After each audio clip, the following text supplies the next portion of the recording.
Hello everybody, welcome to the Bunny Trail. I'm Carla, and who you're seeing in the camera right now is Dea. She is one of my outside kitty cats, and I think she's not very old. She's maybe a year old, but she has taken control over all the cats. Yeah. There's several generations. Well, I've got 7 outside cats that have been. There were cats at the previous house where we lived. People had dumped, and because I fed my 2 cats outside, then they would come up, and I can't turn away a hungry animal. I just can't. And so, because I was feeding them, they were, all of them were tame anyway, and they were just looking for a home because it was a place. There's your napkin, baby. Use your napkin. They were looking for a home, and they found one with me. So this is Dea, but she is actually from my colony of cats. So as I read day 8 of the Stay-at-Home Mom devotional, y'all can watch Dea as she lazily looks around this Friday evening. Okay, so our mornings often set the tone of our days. If you wake up to a vomiting toddler, a sleepy teen who misses the bus, an elementary schooler who suddenly remembers he forgot to do all of his homework, that chaos can easily be carried throughout the rest of the day, making it difficult to find your footing. But consider this type. You wake up before anyone else, and you sit with your cup of coffee or your cup of tea. You reflect on the Lord's goodness in your week, and you listen as He speaks to your heart. You have some time to dive into Scripture or read a devotional. And your day begins in a centered, peaceful manner with the Lord as your first focus. That kind of slow, still morning is possible, but it requires a bit of sacrifice. It may mean extra planning the night before, an earlier bedtime, and an earlier alarm. But starting the day by putting your expectations, your worries, and plans in the Lord's hands is the most restful way to begin. We can't plan every aspect of our days. Motherhood teaches us to expect the unexpected. But we can put in the effort to set the tone we want for our mornings. God, thank you for our fresh new morning each day. Please help me to set a calm, peaceful tone for my busy days. And you know what? I think that goes for not just stay-at-home moms. Yes, this devotional, I think everything that I've been reading is something that goes along with everybody, not just stay-at-home moms. It's good for stay-at-home moms, but it's good for everybody. Let's see if I can get Dea to look this way and take a picture. Dea! Pretty girl. Pretty girl. Anyways, it's Friday evening. I've got my grandbabies here. We've been out since 2 o'clock, and it is about 7, I think, now. They're going to be wore out tonight, and they definitely need a bath. They have been busy. We've been breaking up leaves and doing, whenever I plant something in pots, I do layers. So my first layer is my dead compost, which is your dead leaves that have fallen to the ground. It can be dead mowed grass that's turned into hay. Excuse me. Sorry, everybody. You can tell I've been working in the yard. It can be, you can buy a bale of hay and even use the hay. And then I like to do your live,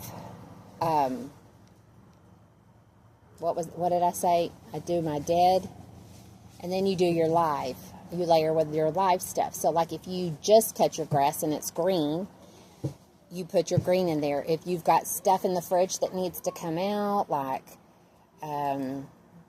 maybe tomatoes that have gotten too soft, or an orange that's gotten soft, lettuce that is just not really good, starting to turn brown or whatever. If any of that stuff, any scraps, you can also use scraps. You put in your that's called live compost. Live compost. Yeah, you have your dead compost, then you do your live compost, and then you do your soil, your good soil. And in my area, the best soil to find, and the lady that I watched that taught me this is from California. So I know they have the soil, the Miracle Grow soil. That is the best soil you can get. The fertilizer in it is good. Now, some of the cheaper fertilizers or soils that you can buy from Walmart, the thing is that when they collect their cow manure, you don't know what those cows have been fed.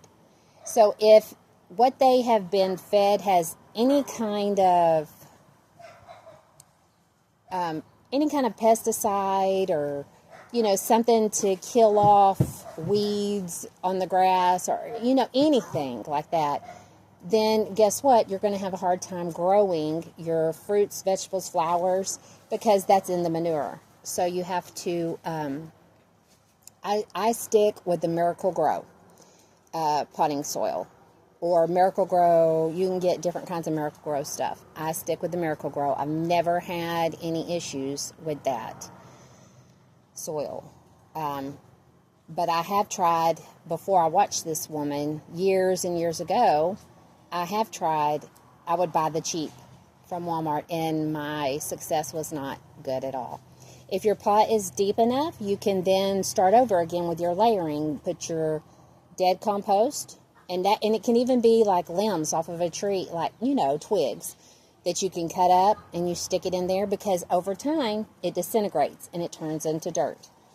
So if you've got some dead limbs laying around that are small enough, you can chop them up with your loppers, break them up, and put them into your pot.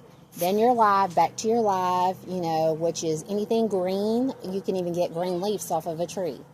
If you need to do some limb cutting, that's that time of the year, and you need to do some limb cutting, and then when you cut that off, you can add the green leaves from that. You can just, pull them off, add that on there. Anything green, and then any kind of food scraps can go in there, but you have to think, though, if you put something like if you have pasta that needs to be thrown out and you put pasta in there.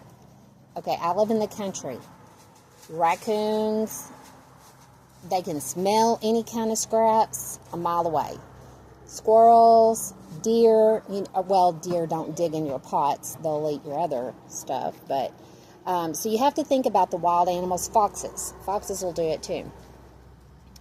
So I don't do that where we live now, for the reason of I've got a raccoon, I think is what it is. I don't know for sure, but I think skunks too. They'll get in there and dig out your stuff. What I do is I take little bitty tea pitchers that you buy at like Dollar Tree, cheap, and I use my wood burner kit, and I burn holes into the bottom of the tea pitcher.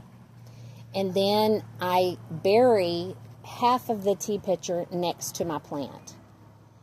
My rose bush, and this is called your feeder. And you can put your scraps into that feeder, put the lid on it. Now you can use yogurt bowls, the plastic yogurt bowls that have the lids. But I'm telling you, the raccoons around here, they're smart. And they have tore up my containers. I come out, there's straw all over the yard. I never find the lid to it. Also, when you boil your eggs, the water that you boil the eggs in, if you have time to set that water aside until it cools, you can use that water on your plants. It is very, very good food. And sometimes I would just dump it into my feeders, put the lid on it. I've thrown eggs into it. Sorry, I had to pause it for a moment because Grumpy got home. And, of course, when he gets home, he loves the horn. And he always, meep, meep, meep, meep. I knew he was fixing to do it. And I don't know if you guys can see this or not. I took a picture. I don't know how blurry it is. Anyways, okay, everybody. Well, I did my plant talk with you. So, and Brian's like, oh, I'm sorry now. But that's it. That's it. I just wanted to read day 8 and tell everybody I hope you have a blessed, fun-filled weekend, enjoying, well, if you're in my area, enjoying the warm weather. Maybe in the other areas that are cooler, maybe you'll get a little bit of some warm air. How about y'all send me some of y'all's cold, and I'll send you some of this heat. It was nice today. It got up to 82, I believe, so it was nice today. It was doable. Yesterday I was griping, but today was doable. Sorry, guys. I know you hear the sirens. Anyway, thank you all for joining in and listen. Don't forget to like, comment, subscribe, and share. Bye-bye.